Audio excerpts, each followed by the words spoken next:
super excited to have you guys here today to talk about turning open houses into closings. We got three amazing panelists. I'm going to let them introduce themselves. You tell them who you are, a little bit of background information about you, kind of why you're sitting here. Okay. Kate, you want to start us off? Kate Rabinovitch. I am on the Young Team, and I would say just about a third of my business comes from open houses. Nice.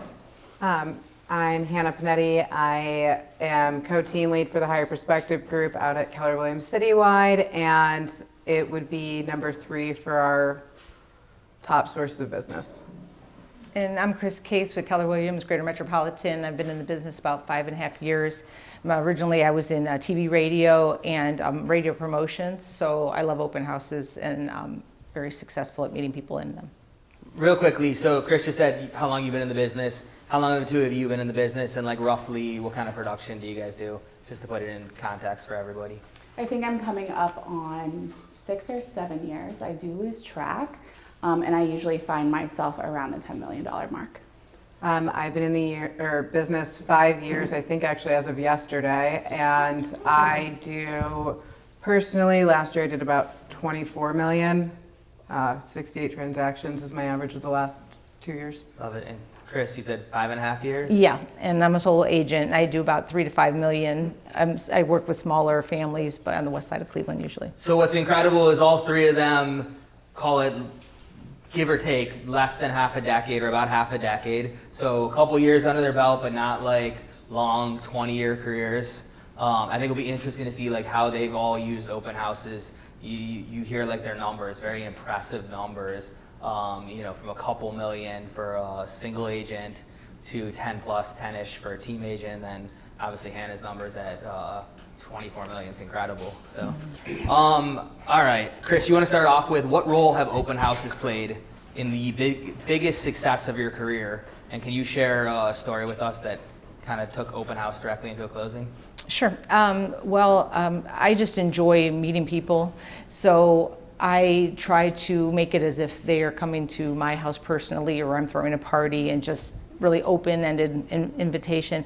And I always like just the music on, the balloons, the welcoming feeling. I get a lot of compliments from people that visit many open houses in a weekend, and how mine stand out compared to others, or I'm the memorable one compared to other houses they've seen. A few weeks ago I had an open house in Cleveland, and we had a very good turnout. Just talking to people like I normally do, and I give them things to take away. And the next morning at 9 o'clock I received a phone call, and it was a gentleman, and he said, I guess you met my parents yesterday at an open house. And he said they were really impressed with your presentation, and they really liked you, and I want to sell my townhouse as soon as possible and buy another one in North Royalton, or buy another house in North Royalton. So now it's about $500,000 worth of business just for that one day of the open house.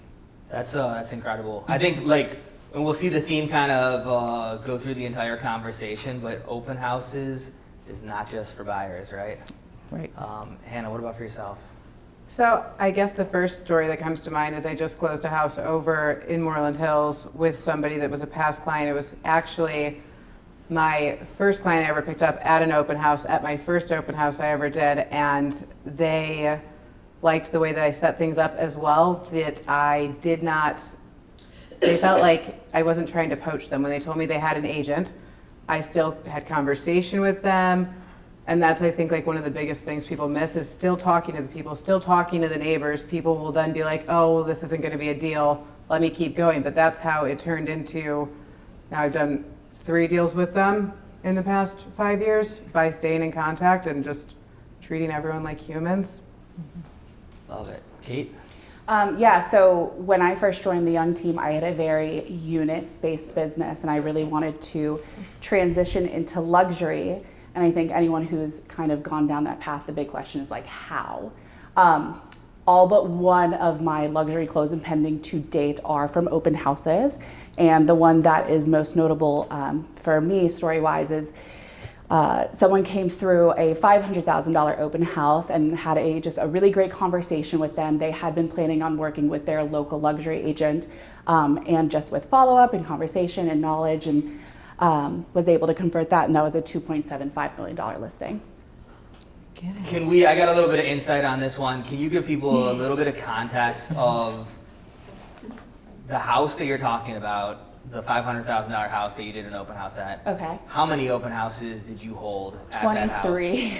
23 Wow. open houses at the same house. Yeah. It wasn't one attempt, one time. It might happen that way. Yeah. 23 times at the same house, but you ended up with a $2.7 million awesome. seller. Yes. That also ended up in what, a $1 million+ buyer? Yeah, 1.2 buyer, and it was a $500,000 house that was like in need of serious work too. So you never really know what kind of opportunity walks through the door. Which is crazy. I mean, 23 open houses, 50 hours, another 5 hours, 10 hours of drive time planning because you did it so frequently to get $3.7 million. Well, in that the $3.7 million wasn't the only volume I got from that open house. I think half of my volume that year came from that open house, so it was well worth it. Good point. So let's transition to the next question. Kate, many agents see open houses as an obligation. How do you reframe them so they become a high energy lead source rather than a chore?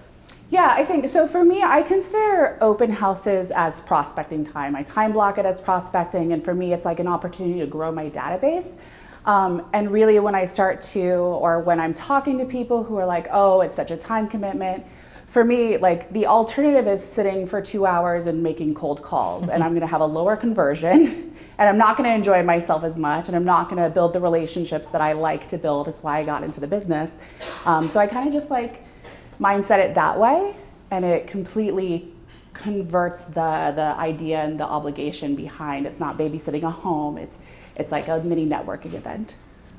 I would say the exact same thing. I hate picking up the phone. I will door knock all day before my choice would be to call expireds and FSBOs and all of those things. Have I done that? Yes. But in open houses, you're face to face as well. It gives you the opportunity to go door knock those neighbors, invite them, or let them know there's going to be high traffic to get you in front of them without it feeling like it's a sales pitch, so they're not closed off from you.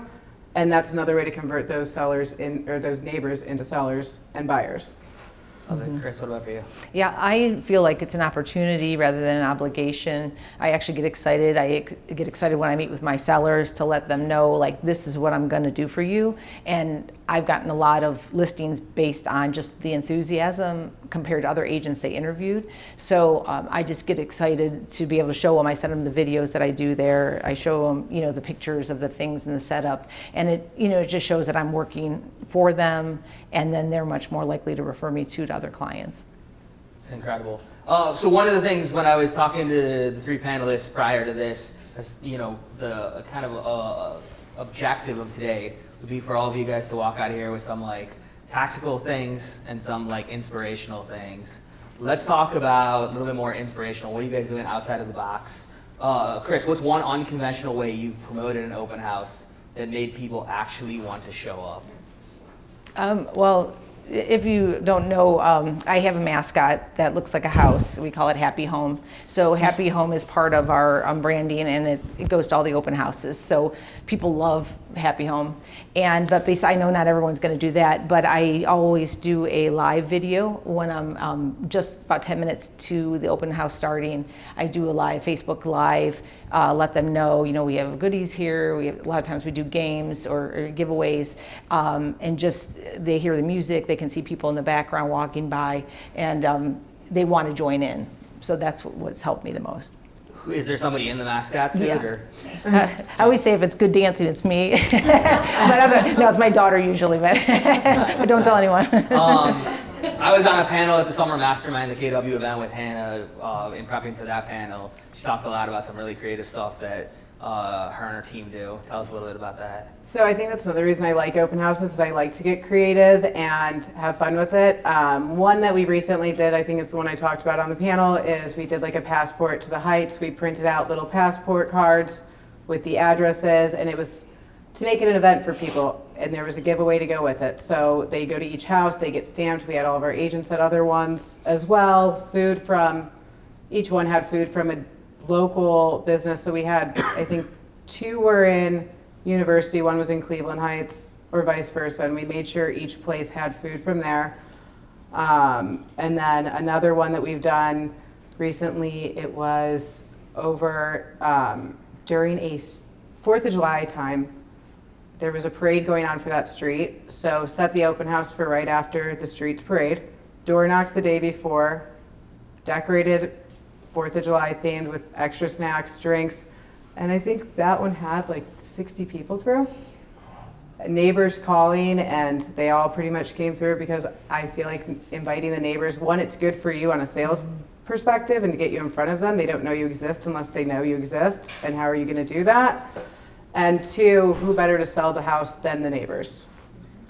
Incredible. 24 million a year, and it's like you hear how much work goes into making the open house successful. I think that's like definitely a key point for us to keep hitting on today. Kate, tell us about what you do. For those of you guys that don't know, Kate and Cassie Nelson is sitting up here, kind of like champion open houses for the Young Team. So, Kate, what about for you? Chris, not so far behind us. More like the program, not So similar to your I love the past part of the Heights idea. Also kind of leaning into lifestyle marketing if there's an opportunity to really emphasize a feature of the home. I recently had a larger home and the sellers had a really impressive art collection. So we opened up the open house to also be an art viewing. They had originals of dollies and all these really impressive things. We called it Palette and Pours. We sent out invitations to our database and I think postcards to the local area. And we just paired wine with the regions in which the artist hailed from. So we got some people coming through to see the open house true to the MLS posting. We got some people coming through because they were art aficionados, and we got some offers on some art pieces, which did not come to fruition. But it was a very interesting. And I think whenever you can, like, we had another large property that we themed a Bridgerton theme, so we put croquet in the yard, and you know, just kind of playing into that lifestyle. So a lot of creativity. Let's talk a little bit more like checklist, tactical. If you're getting ready for the ultimate open house, what would your pregame checklist look like, from signage to social media to connecting with the neighborhood? What's on your list and who takes the lead on each part? Kate, you want to start off? Yeah, sure. I think we actually have a really honed in process for this. Our marketing department does coordinate a courier getting a sign out to advertise the open house or the day of the open house a couple days in advance. And they also pioneer the marketing on social media and emails. And then for me, it's really all about preparation. I have a cheat sheet that allows me to get really into the data of the actual house. 3 comparables sold, 3 under contract, 3 similar listings, and any other open houses that are occurring at the time, so that I have conversation to reference, especially finding that people go through multiple open houses on a tour. And then when I actually am setting up for the open house, it's a matter of getting there a little early, driving the neighborhood, making sure I'm putting out additional directionals if needed to drive traffic. And then I always make sure to have my electronic sign-up sheet on my iPad, as well as the supplements, the MLS sheet, and then if there's any video marketing for it, I have it playing in the background. And then if I don't know the area, I just make sure that I'm really familiar with the schools and local restaurants and any other leisure activities. Nice. Hannah, what does your team do? So I would say typically on Wednesdays is when we start prepping for the weekend, of just making sure everything that's needed is printed. If people need flyers, that's getting completed. If we're doing ads on social media, that's all done.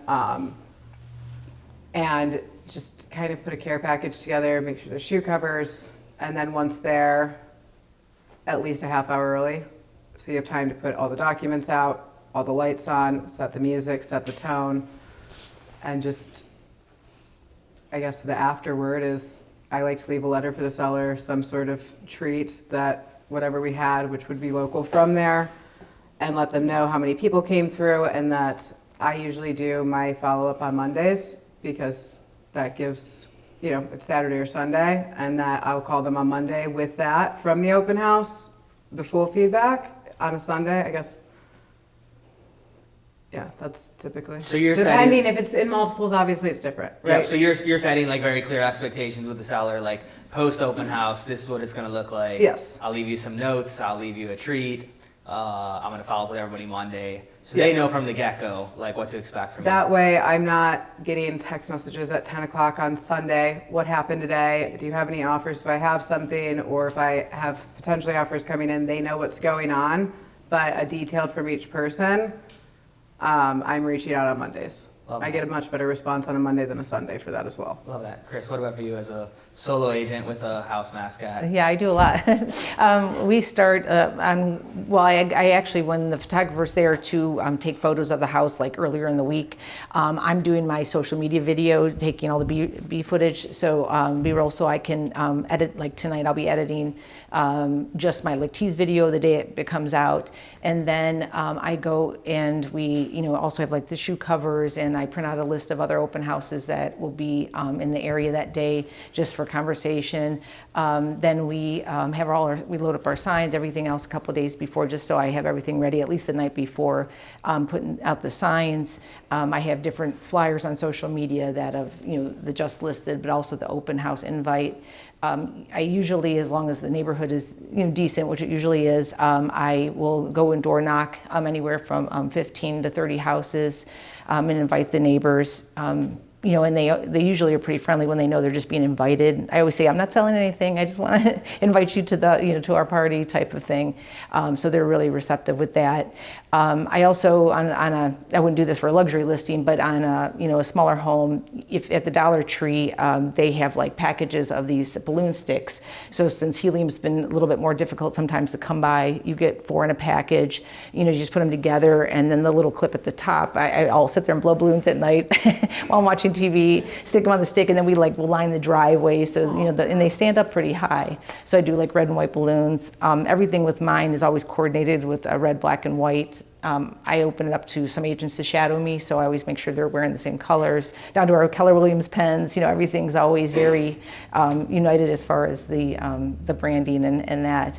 And so I also have a speaker with lights that I can wheel, and so I'll set that up on a porch, and so the music's playing outside, and then I have a small speaker inside if they don't have the sound in there, so that the music's going, the people are coming in, and then we have a table that I set up with the tablecloth, and I make little goodies like a popcorn with our QR code that'll say, thanks for stopping by the open house, and happy homes on there. And then also Tootsie Rolls and bags that say good service or great services, how we roll, things like that. And I always want to make sure they leave with my magnet and little goodies so that they can't forget about me. Sounds like a full party. It's a lot, I know. I had no idea that there was a helium shortage. Yeah. But, real quickly, so Kate at the beginning talked about having done how many open houses at 23? 23, it's right. 23. Chris, you just mentioned kind of talking about a brand new open house. Mm-hmm. What is the three of your thoughts on houses, doing an open house at a house that's brand new to the market versus a house that's been on the market for a while? Any initial thoughts on that? Yeah, when I have my listing appointment, I let my clients say this is what day we're listing it. And then I will do an open house within the first 2 days. So I'm listing one Friday, we're doing the open house Sunday, because I think the anticipation and excitement is there. And so I like to build that instead of waiting for a couple weeks, it's not selling, then you're trying to have people come look at it, because nobody at that point, most people don't care, or they've looked at it so many times and they're just waiting for the price to come down. So I'd rather get everyone there that first weekend and then hopefully get them under contract by the following Do you week. ever do open houses on properties that have been on the market for more than a couple weeks without a price adjustment? No, usually they get sold. Okay. They have been. It's hard to follow that. Luckily, anyway, for the most part. Those are the ones I feel like you have to get more creative with. That's Okay. where you have to find the passport to the heights. We had a few houses that were sitting, right? So, and one new one. And it was, okay, we have the new one, that's gonna get the most traction. How do we get people in all of them? How can we make it an event? How can we make it fun? And if it's sitting on the market, we do probably more open houses. Then try to always keep it to at least one a weekend. 2, sometimes switch it to doing the Twilight. We have a lot of success with those. But I think that's where sometimes even more opportunity comes, is the one sitting, because you have the people that are watching that most of the time don't have an agent, and they're just browsing and they're like, oh, well, this has been on the market for a little bit, let me come. Or the Kate, neighbors. What about for you? Yeah, I'm glad you said it because I didn't want to be like the one to veer from the group, but I find that the most fruitful open houses are the ones that are sitting. The two that yielded the most closings for me this year were a property that sat on the market through the holidays, had a couple of price reductions, and then Why are you one. pointed at me? Is it my house? And then another one that had taken a break over the holidays and then had come back to market. And I think, like you nailed it on the head, those are usually the ones that come through unrepresented. I find that you may have more success in the number of attendees first weekend on market, but those are usually being pushed by the realtor. Keeping in mind, like we plan our days in advance, right? So if a house comes on the market Friday, I may not have time on Sunday, so I'm sending a client through an open house. When it is something that's been sitting on the market, the people coming through are coming from a lot more curiosity, or they're casual lookers that I can convert. It might be a little bit longer of a game in some of those situations, but they do have a higher conversion. Yes, you get some that aren't as well attended, but for the ones like Surrey that have been sitting on the market, there's better luck with the actual attendees. And I think that external factors also play a role. So if I have a property that's been on the market for a while that's on a main street, it's worth hitting up the twilight because you have the traffic and the curiosity on the way home from work. Yeah, I think what's interesting is talking to a lot of people. Obviously, if you're in a situation like Chris, where it's like the houses don't make it for multiple weeks, very fortunate, phenomenal situation to be in. My price But I know point, for yeah. us on the Young Team, we have plenty of houses that don't sell first week, especially in this market. And I do think that it's interesting, like talking to people, they overlook because, as Chris said, you get so many people through the first week often. But there's always new buyers in the market. And those buyers, as Kate and Hannah said, is like they maybe don't have an agent. They're just starting to explore. And I do think people overlook, like if you have inventory, there's not that many houses that are on the market first week always, right? It really limits your opportunity. But there are always new people coming through. One more comment on that. I also think that with sellers, when you're doing that, they see that you're being active in what you're doing in your approach, that you care about selling their home, and it's not like, oh, it didn't sell, I'm just going to leave it alone. And I feel like you get a lot more referrals in those situations because of that. Yeah, definitely different like topic of conversation of like working with sellers. But if all you do is go to your sellers and just ask for price adjustments without backing it up with any effort on your part, it's not going to be a long-standing business. Kate, let's talk scripting. Share the exact script or approach you use to turn casual lookers into serious conversations about buying or selling. I don't think there's like an exact script because you really have to pivot with each answer. We heavily rely on like an acknowledge ask.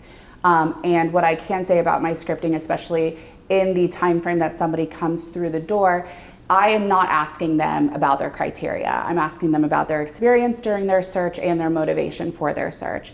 Then whenever I feel like they've gotten engaged, I release them. It's like a catch and release game. I'm like, okay, we'll go tour the home. And then I check in with them during the home, making sure to highlight the property. And then when they come back to me before they leave, that's when I tie down their motivation and their experience to this house, whether I'm acknowledging it's probably not the house for them because it doesn't have X, Y, and Z, or if I say, because you told me this, I feel this house is good for you because it's more about really, like I said, bedrooms, bathrooms doesn't matter when they're sitting in front of you introducing themselves. It's how has your experience been so far and why are you looking for a new home? Hannah, what about for you? I would agree. It's about the motivation. I'm never trying to sales pitch. I typically, depending, it switches by personality, I would say, the approach. And I check in with people. I don't follow them around. I try to let them do their thing. But also, I think the biggest thing I do is try to find a connection to them outside of just, I'm a real estate agent at an open house. Because when people feel some sort of connection, then they feel comfortable and they start to build rapport and trust with you automatically and let their guard down. I think this is worth clearing up as well because there might be some confusion on this. When you guys are holding open houses, when you're talking to people, what's the goal? Is it to sell the house that they're in, or is it to pick up a client? Like, what is your number one goal?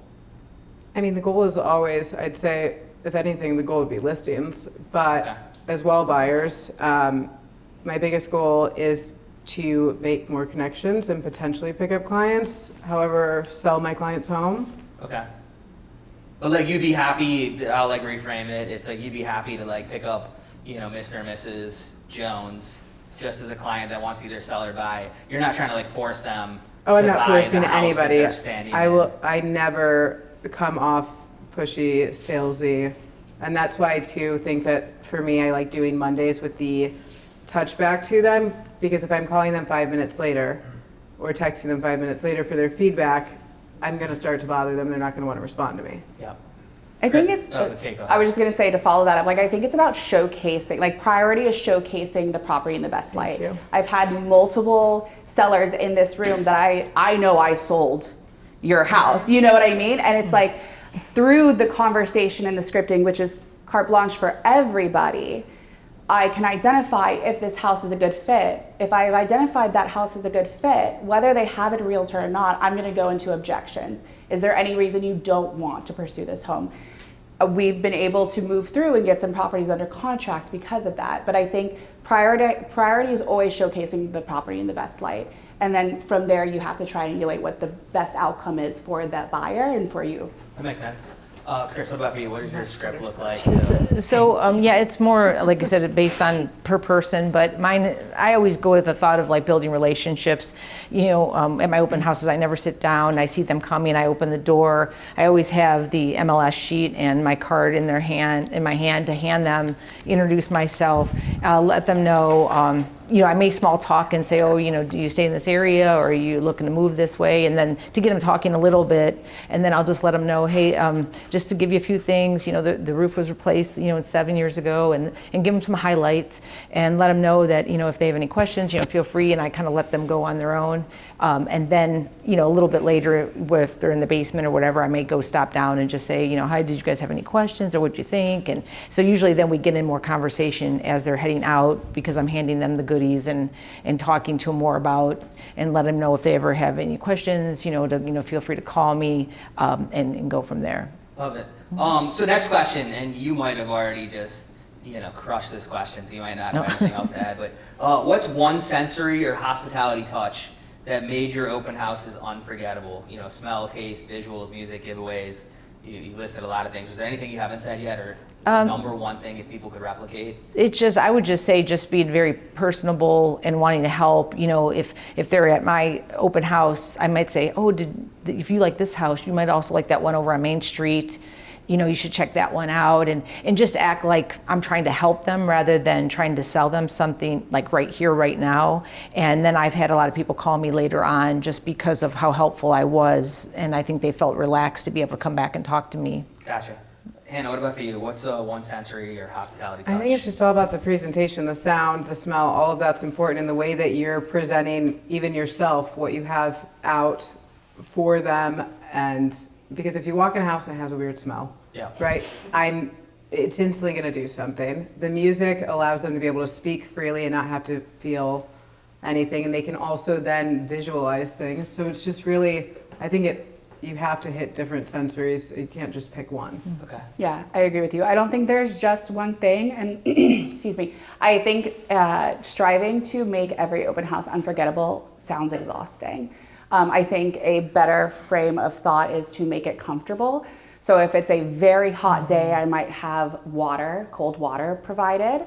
If there is a pet smell, I might light a candle. If there is heavy traffic outside, if it's on a main road, I will play music. And then there's like the aspect of the features of the home. If it's in the middle of summer and there's a pool, I might get some themed cookies that are like, what do they call them? The balls that you blow up.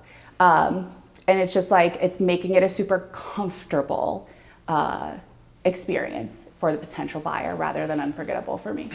The Young Team fully endorses or warns that if you light a candle in your client's house, please make sure you blow it out before you leave. Okay, I'm gonna take this really If you quick. burn someone's house down, it's on Kate Rabinovitch, not on the Young Team. No, okay.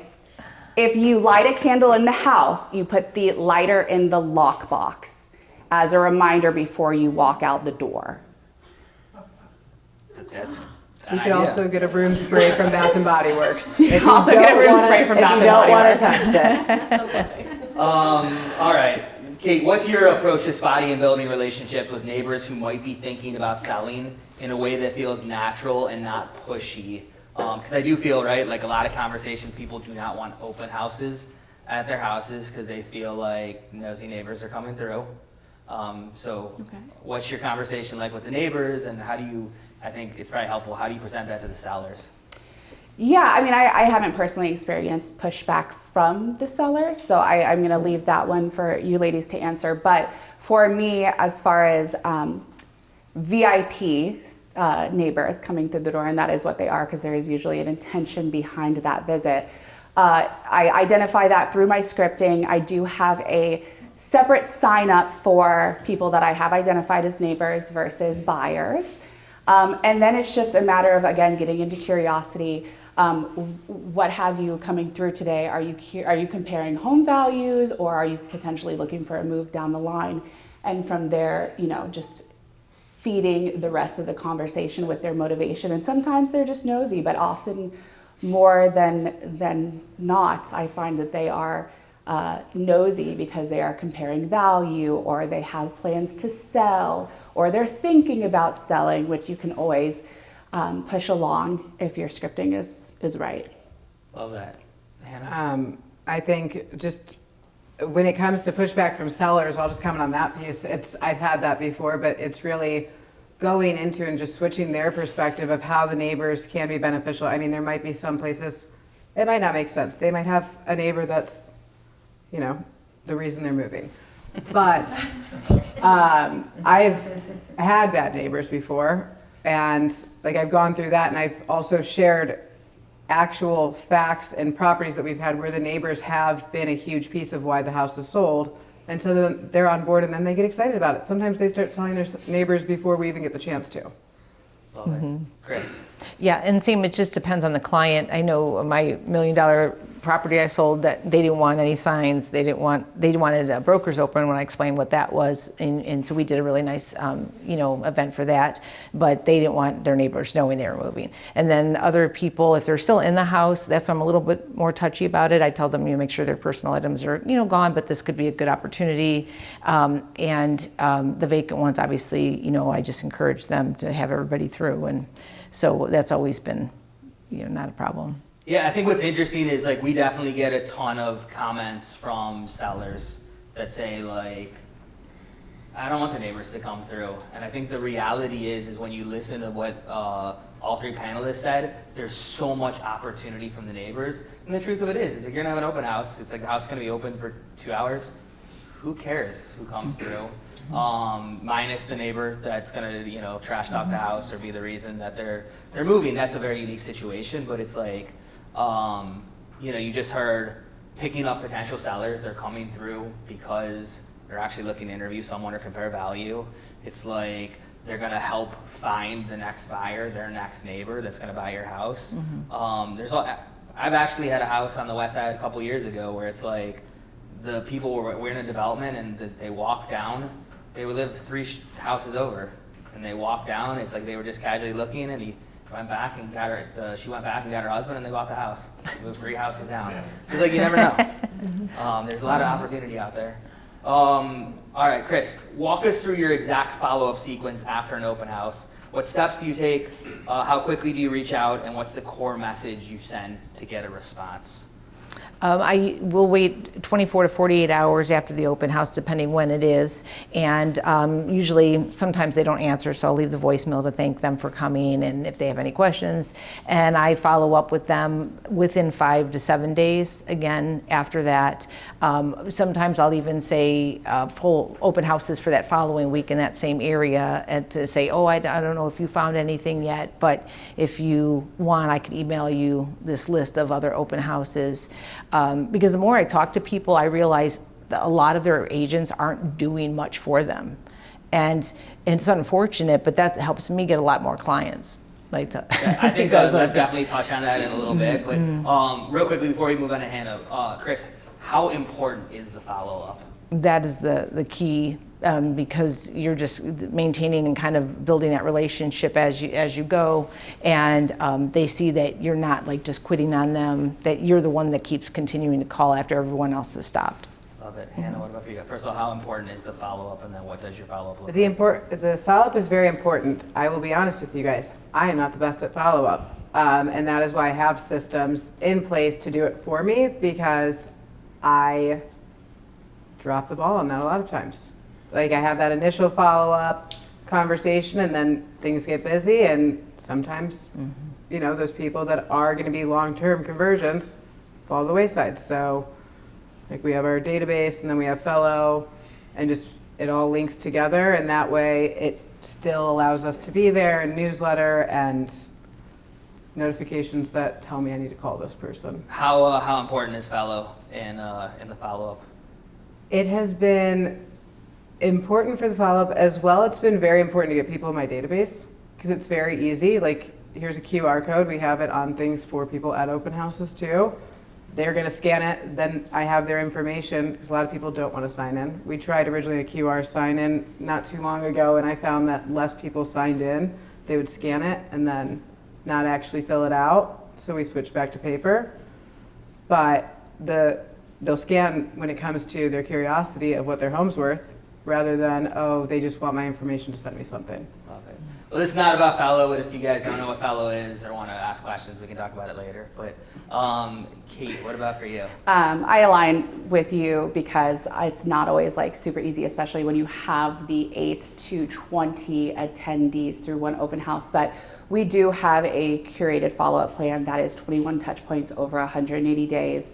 That layers in text, email, calls, and Fellow home value updates, so that you never want like someone to open the phone and it's like 21 text messages, right? So you're hitting them from multiple different points. And I always, my first follow-up is within 24 hours. If it's not the day of, with a thank you for attending text, it is the next day. And then from there, it is, you know, the most important ones are day 1, 3, 5, 7, 10, and 14. But on average, the one that is the most, like Rain Man there. the one that's most responded to is around day 40. So let's make this really simple for the group. You guys, all three of you are crushing open houses. If you just did all the open houses that you do and never followed up with people post the open house, what would your business look like? Like, how many people reach out to you proactively post an open house to say, please, can I work with you? I mean, I get a lot of reach outs because it's easy to respond to the number of times that I'm touching them, reaching out to them. If you didn't respond, like if you didn't do anything post open house. Oh yeah, so it would be completely different. In fact, I find that the appointments that you set at the open houses are the ones that are most likely to fall through versus the ones that you set down the line. I mean, I can tell you for sure a third of my business would not be open houses. I would agree. I have some people reach out. I'd say probably about 30% of the sales from open houses are people reaching out post open house. But if I didn't contact them first, and the amount of money I've left on the table because of my lack of follow-up in some situations, I know it would be probably, I would do double what I do from open houses if I actually stuck to the follow-up plan that I have. Yeah, so it's, I mean, that right there could be like $50 million business, or if you did no follow-up and didn't reach out post open house, all the work you're doing at the open house, $10 million business. Like, that's the difference. And then what are you doing it for? Yeah, well, that's the good question.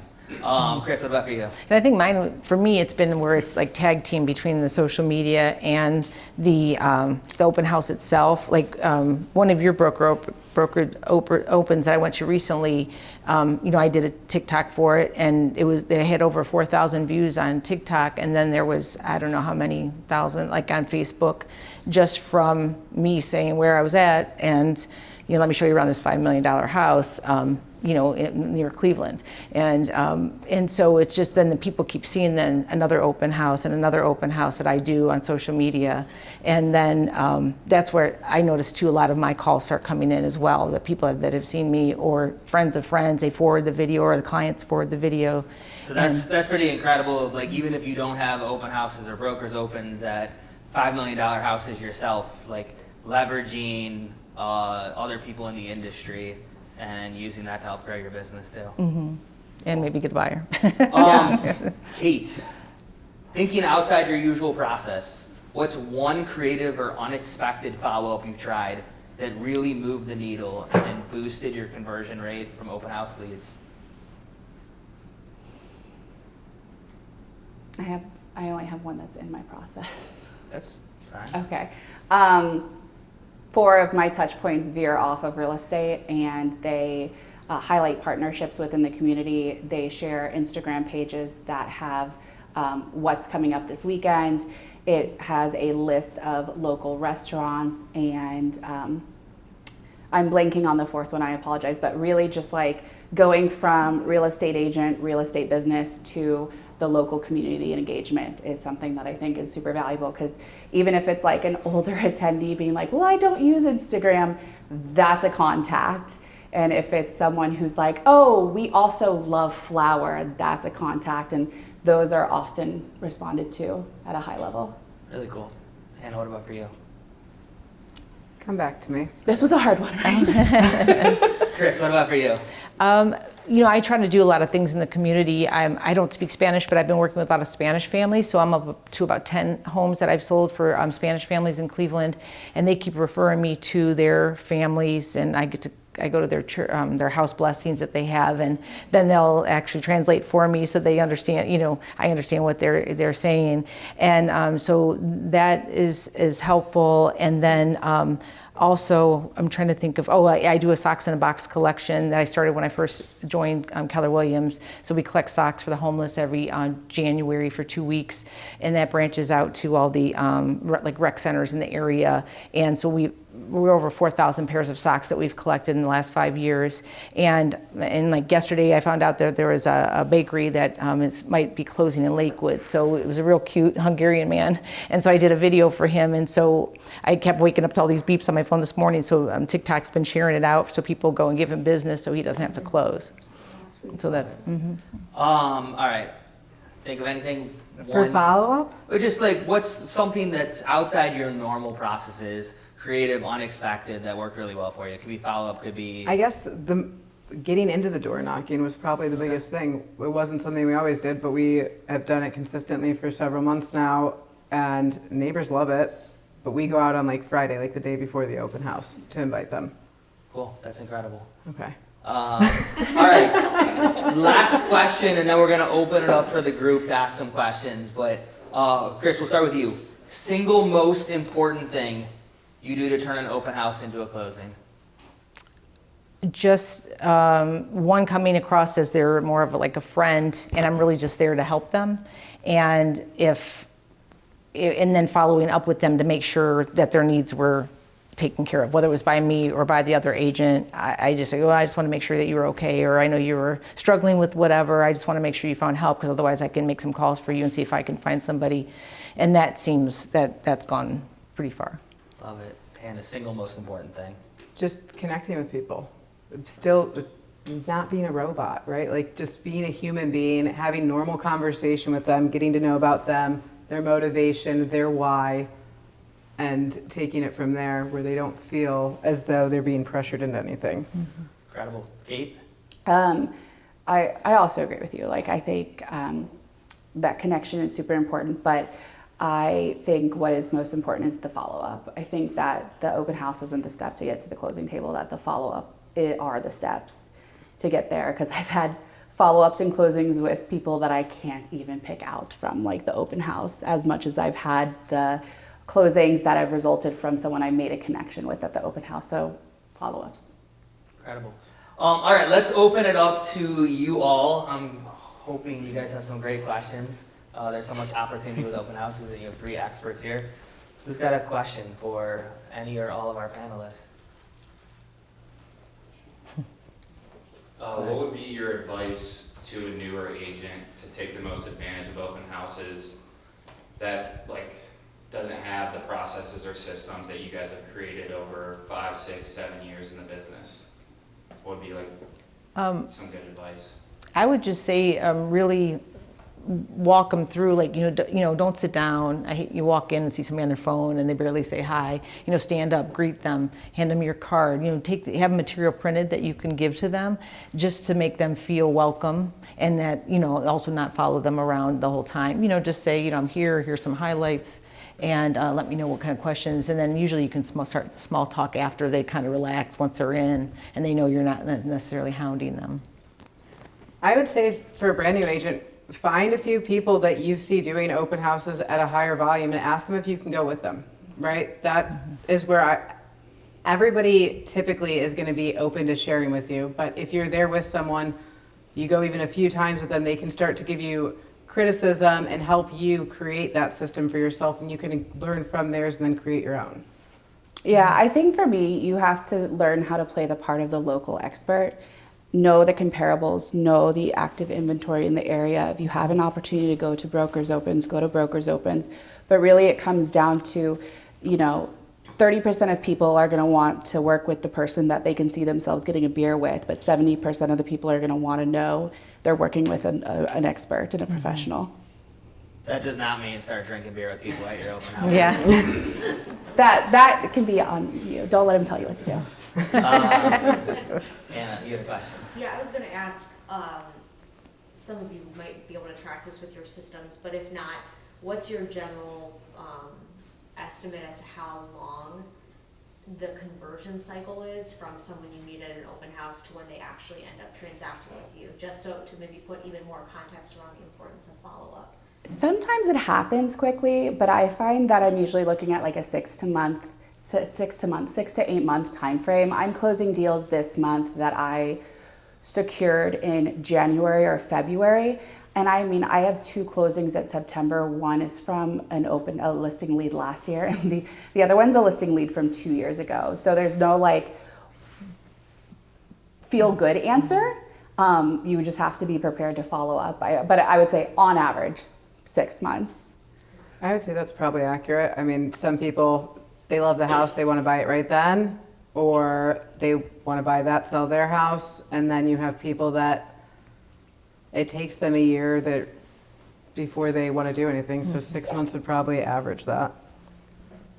And I would say the same. It varies, but like I had that guy that the parents knew he wanted to sell, but then there are other people maybe that are either working on credit or they have a lease that expires in so many months, so they're just kind of getting a feel for what.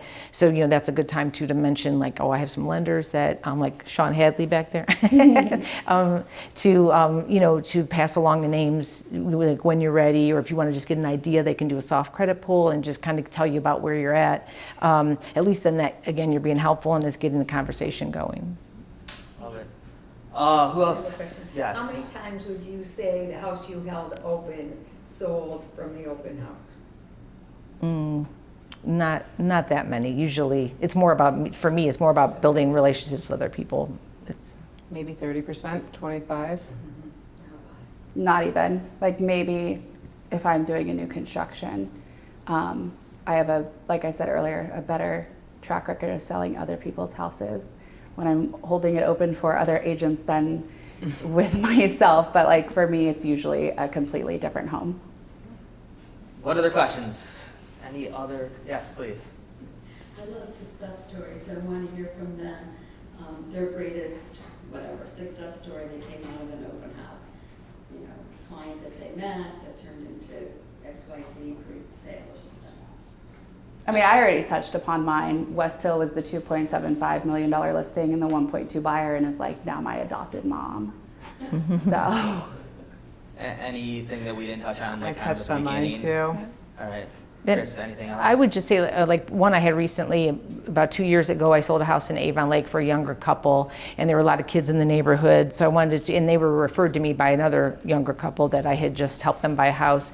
And so I wanted to come up with something fun. So we rented a slushy truck, and so I bought raffle tickets. So anybody that like toured the house got a raffle ticket to go get a free slushy. So the kids were all over the yard, and Happy Home was there dancing. And then they just reached out to me yesterday, a couple days ago, and now they want to buy a duplex in Lakewood. They went to an apartment for a while, and now they're merging like with families with their parents, And so their budget will be up to $450, and the house I sold was $250. But they're like, we would just love to work with you again. So it's just, it might take some time, but they come back around as long as they leave with that satisfaction. Can I just throw out one other thing on that? When you brought up the kids, something we have done too in the past that has been very successful, and then people are very appreciative, is when you have like your title partner or lender partner there, having them, especially if they have kids, like bring their kid and set up like a kiddie corner so that they entertain the children so the parents can actually focus.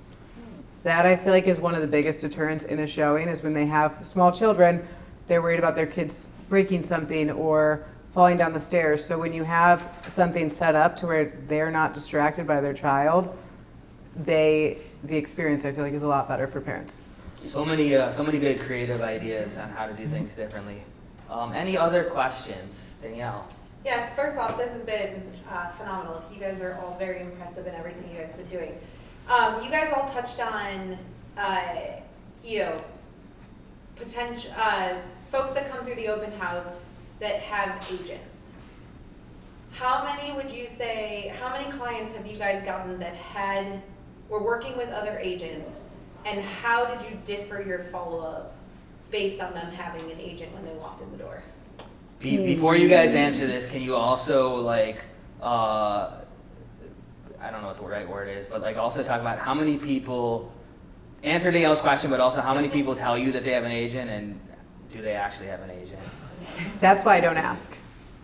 They have the answer to put it on there. Like sometimes I ask, if they seem very interested, okay, who's your agent? So I know who to reach out to. But typically I find out that more in the follow-up, because if you ask, every single person's going to tell you they have an agent, because they don't want the same thing I don't want when I go to the store to buy a new bed. I don't like to be feeling like I'm being crowded, and people think that's what's going to happen at an open house. So they're going to tell you that, so you do not engage with them because of their past experience. Chris, how do you handle it? I just really, I don't want to say kill them with kindness, but really, because I get some looks, because when I'm this big production, when they walk up, but they're with their agent, and some agents are like, oh, you do a lot of stuff, and then they kind of, and so I just try to be, and make a laugh, and I even try to give them some goodies as they leave, and whether they take it or not is a different story. Kate? Yeah, so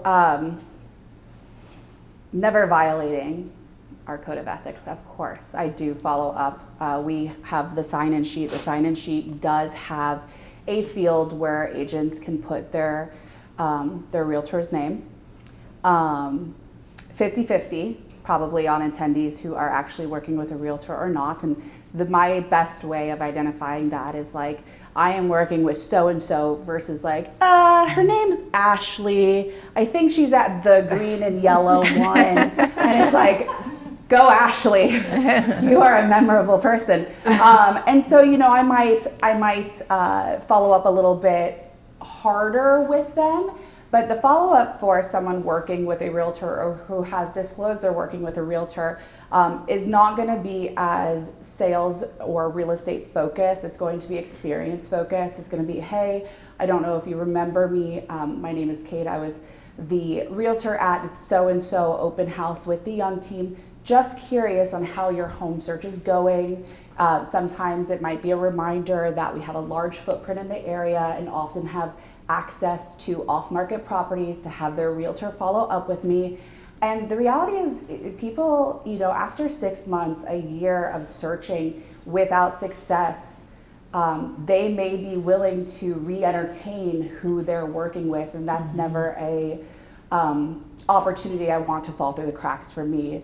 And I've, like the one who came in with the local luxury realtor, they had not sat down with them, but in their mind, they were using that person because that is the person who's on all the signs, and that was an easy grab. I would add in that it's if you're concerned if someone has a realtor, doesn't have a realtor, obviously you can take the approach like Hannah does, don't ask at all. It's on the paper. Yes or no. But it's one of those things, if you don't know if it's real or not real, it's and you don't want to maybe follow up and ask how their experience is going, you can always follow up and ask if they had any feedback on the house they saw. That's an easy way of not violating anything, not stepping on anybody's toes. They came to your open house. most of the time you have an obligation, either because it's your client that has the house or whichever realtor you're partnering with to host it, to get feedback. And you know, a lot of people in open houses, they jet out of there. They haven't fully formed their opinion on the house. I think, you know, it's like Hannah said she waits till Monday. And it's like you can just call them and ask them, like, you know, I don't know if you remember me. Hopefully they remember you. You don't have to say that. It's like, you guys came through 123 Main Street on Monday or on Sunday, and it's like, just wanted to follow up and see if you had any feedback that you could share with the seller. And then that opens up a conversation. And you said you're on Fellow too. Like, I continually follow up with Fellow home value leads, regardless of if they've been working with a realtor or not, because they've entered my database. Well, and they're selling, their buyer agreement is their buyer agreement. Doesn't mean they're gonna use that person to list their home. And then also with what you were saying with like the phone call, I found too, sometimes when people don't answer, rather than just texting, make a video that's like, hey, I just wanna thank you for coming through. This is the house. You don't have to say their name, and send a videogram. People respond better to that, I feel like, than just a text. Amazing. Any other questions? How many open houses are you guys doing a month? It depends. Like for me, 2 to 3, but probably 2 on average. Okay. I mean, my team, we're doing at least probably 15 a month. It kind of varies on what is going on and who's taking the open house. Sometimes I'll do it with someone, but I give them first pick. Okay. My goal is 8 personally. Sometimes it's less, sometimes it's more. This man sitting here in the front does like 15 a day. I'm surprised he's got enough time to sit here. But Yeah. you gotta do. I think it's like everybody has access to a different amount, and you got to take advantage of, you know, the ones that you have access to. I think for the new agents, right? It's like first step is start doing them, find opportunities, and then it's like seek as many resources as possible. Shadow, because it's like. You want to take advantage of them. Any other questions? Cool. Well, this was incredible. Thank you to the 3 of you.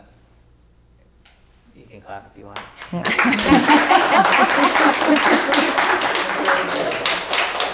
If you guys enjoyed this, we are doing this again in September, October, and beginning of December. Katie, September 18th. Yeah. Remember what the panel title is? It's about leveling up agents that have grown their business. Love it. So September 18th. Make sure you sign in. Peter, there's a website as well. theyoungteam.com/mastermind. Cool. If you guys have any feedback, please, I think we have a survey that goes out occasionally, or shoot us an email. We'd love to hear what you guys want to hear about, or we could be doing differently or better to make this more valuable for all of you. Give it up one more time for 3.